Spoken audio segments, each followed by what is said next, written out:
Mwiriwe canke mwaramutse umwe wese ivanye n'ahatumbereye. Kuri uno munsi hari video nshasha ngiye gusangira namwe, video imeze neza cane. Murabizi ko kuri ino chaîne yanje ndacisha ama video atandukanye kuko mbona yuko zibagirira akamaro, murambwira muranyandikira mukambwira muti bimeze neza, video kora ziratwubaka, bigatuma nanje mvuga nti reka rero ngume ndondera izo video, reka ngume ndondera ivyumviro bitandukanye mukantera intege kugira ngo nanje nshobore kuronka ivyo nsangira namwe.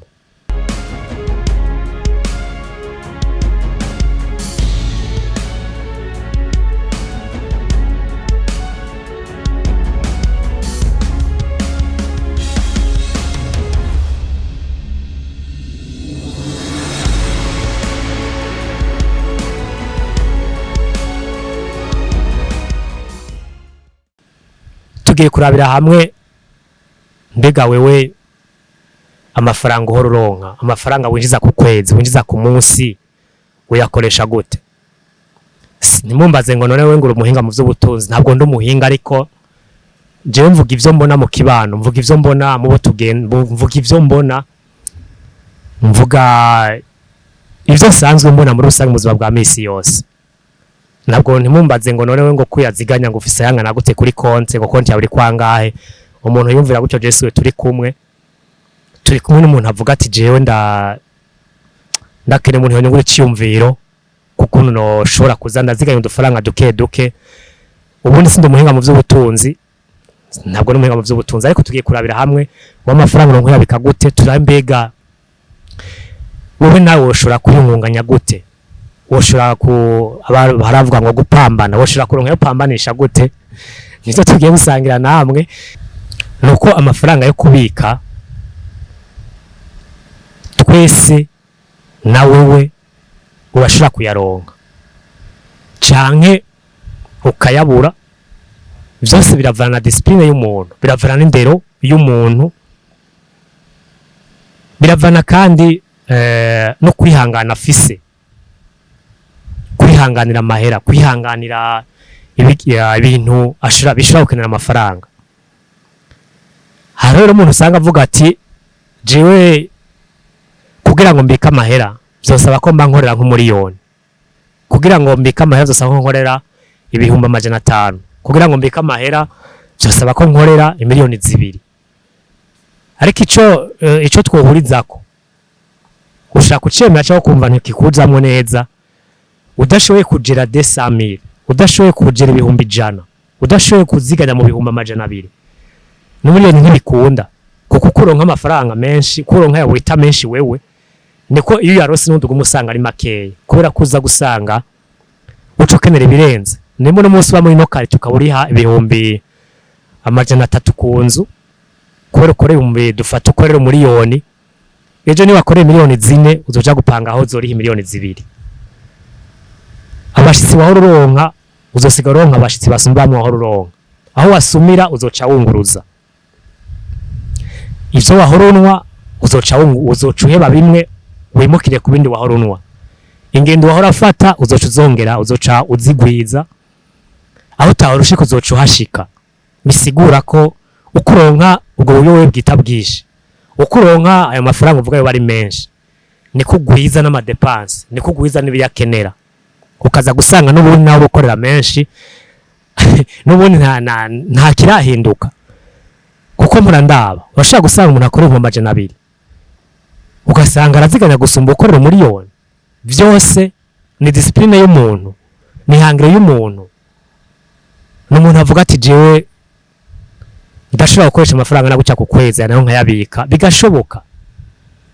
N'ubundi ayarose nimba ari 5,000,000 nimba ari 3 yose akayakonsoma gaho ukwezi kugera yaheze, akaza guhembwa yandi yo kwezi yaheze, ndetse no mu ideni. Rero gukorera menshi siko kubika, kandi gukorera make ntibisigura kutabika. Kuko umuntu azi gukoresha ibintu 200 akayaronka utwabikako, bisigura ko arose umuriyoni azobika menshi wewe. Ariko utazi gukoresha 200 niwe aronka umuriyoni, n'ubundi wewe uzoguma kwa kundi nyene. Rero ikintu gikomeye la discipline, ni gute wihanganira amafaranga, ni gute ushobora kuba uvuga uti jewe ndashobora kunywa Amstel imwe no hanywa zitatu none umwe nkaca nihangana aya zibiri nkayabika? Ni gute noshobora nima nahora ngurira impuzu aho zigugwa mu 50 ipantaro hakaba ari handi zigugwa 30 kuko intoja hagwa 30 ayo 20 ndayabike? Bisaba vyose la discipline, kwihangana, kuvuga uti ndafise ihangiro ngomba gushikako, nico kiba gikomeye. Ubundi ntibiva ku mushahara. Wewe urashobora kumbwira uti mbega wewe nawe uri kuranyumviriza ikintu gituma nawe utabika kibari giki? Kubera ukorera make, kubera kutagira ihangiro uvuga uti je nanje nari hayangiro ngomba gushika ngaha, nigihe gituma nawe utabika ayo mafaranga. Ikindi gikomeye, hari abantu ushobora gusanga avuga ati jewe iyo nkoze ikintu kikanka ndagiheba. Burya umuntu akora ikintu cyagene nabo bagacavuga ati ndahevye sinzosubira, iyi domaine si gwanje, kudanaza si ivyanje, kurondera ubuzima, kurondera ibintu bitandukanye si ivyanje, korora si ivyanje, kurima si ivyanje, iyo noreze cyazipfa, iyo ndimye ntibimera, rero je ndahevye, ndabihebeye ababigenewe. Uba nawe wishize mu kindi kibazo, kuko na wari wese raronka. Uhevye, umuntu ahevye biramugora gushika kuca ashaka, biramugora gushika ku mbono kazoza yiwe. Nubaha akaroro kamwe, ampure dukoresha. Iyi ampure, izi ampure twese dukoresha murazibona, ampure nyene y'umuyaga nkuba, uwayikoze yitwa Thomas Edison, umunyamerika. Yayikoze inshuro 1999, no kuvuga inshuro gihumbi zibura mu inshuro imwe kugira ngo ashike kuri no ampure iyi tubona. Inzo nshuro zose zaranka, akora inshuro 500 ziranka, 700 ziranka, 800 ziranka, 900 ziranka, atashika kuri produit yifuza, ariko yagumye ko kubera yaravuga ati ndagomba gushika ngaha. Bisigura ko arugiye iyo discipline yo kubeka ayo mafaranga, oyabika ukamenya kuyakoresha, hanyuma kandi ukamenya kukwihangana, ukamenya kugumako, ukavuga uti nubwo bigoye je ngumako mpaka nzoshike kuco nifuza. Rero umuntu aheba, umuntu yorora inkoko no munsi igacipfa ngo ndahevye sinzosubira. Umuntu ari mu murimo no munsi sezi kagenda nabi, imvura kumbure ntigo ceka gwari nyisha gacaheba monsherame, ntivyoroshe. Twese duca mu bintu duca mu bihohosi. Uno munsi urakora ikintu kikanka, ukubaka ikintu ukavuga uti ndahejeje kikanka ikabomoka, ugasubira ugahera ku ntango mpaka uvuga uti jewe ndabe ko nanje nzoteba nkashika aho ndiko ndagenda. Rero muri rusangi tumenye kuziganya muri make dufise, isondeke novuga nti sinovuga ngo ni kwiniga, ariko koresha amafaranga yawe uko yahembwa kose, uko yaronka kose, gerageza ubike duke, nimba ari 100 bika 2 bika 5, ubanze uyabike yasigaye wa dépense. Hanyuma ukoze ikintu kikanka subiramwo chance rimwe ijya kabiri. Urazi ko hari umuntu ushaka kukubarira ati jewe burya ari umuntu je muramuna neze ko shaka kumugora gushika ku iterambere cyane cyane. Umuntu n'umunsi ugasanga imisi yose ntiyishira kw'ingorane zabaye, habaye ibibazo imisi yose akubara ko ari abandi bantu babizanye, siwe yabizanye, byavuye ku bandi bantu.